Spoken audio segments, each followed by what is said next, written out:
inside stuff. I remember I might have talked about canvassing before. I love to just count the spaces between the stitches to see if they're straight and wonder who did it and wonder if they got away with it.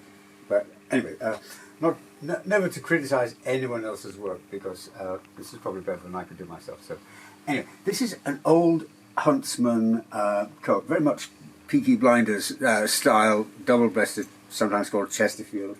It's got a velvet collar, not an inset velvet collar, but nice velvet collar.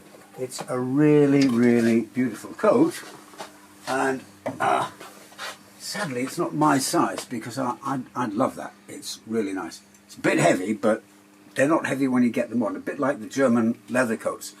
If you ask somebody to hold them, they say, oh wow, they're really heavy. When you put it on, it just feels normal.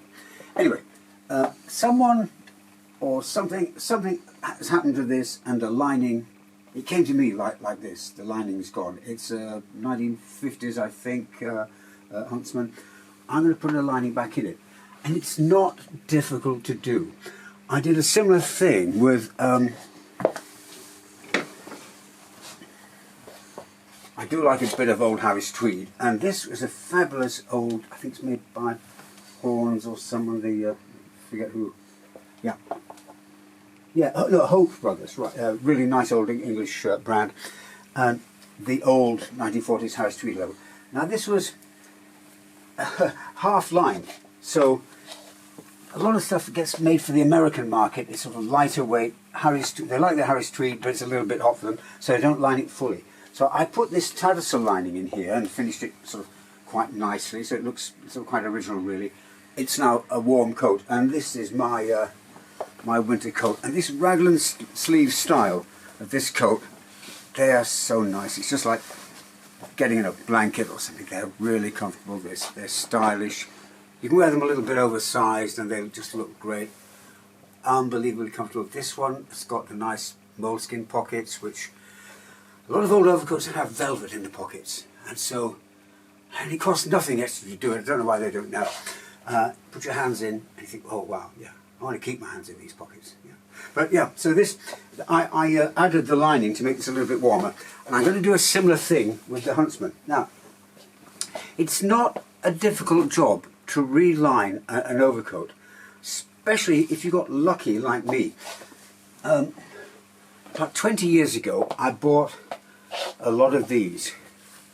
They are, I think it might have been from some theatre company. These are suit bags and garment bags, but they've been made out of lining material and made a long time ago. So this is genuine 1950s lining material, 100% cotton. So it's perfect if you're going to reline a vintage piece like this. What I'll do with the huntsman one is I line it to about here, which you need it to be a bit sort of slippy to slide on. You can't line the top and the sleeves with wool, it would be uncomfortable. And I'm going to line the lower bit with this. This is an old kilt. I might change my mind on the tartan. I've got quite a lot of these. You get yards and yards and yards of tartan with a kilt. And this is a large size man's kilt, 100% wool. It's got a few bits of sort of moth damage here and there, so I'm going to unpick it and get myself a very long length of this tartan.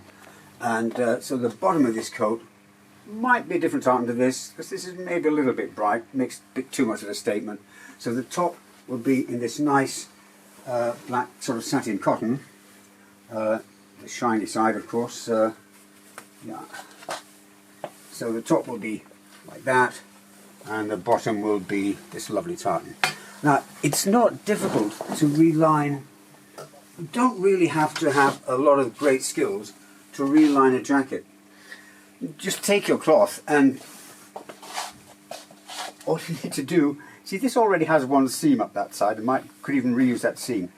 So you just make a start by pinning it into position and going along till it feels like it's going to stop, and you can very easily work out the pattern for a lining.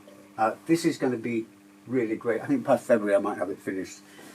Sadly, it's not my size, it's about a size 42, but lovely bit of huntsman kit. You'll never ever see this kind of cloth being made again. These buttons don't exist now, these lovely Savile Row buttons. Silk velvet on the collar.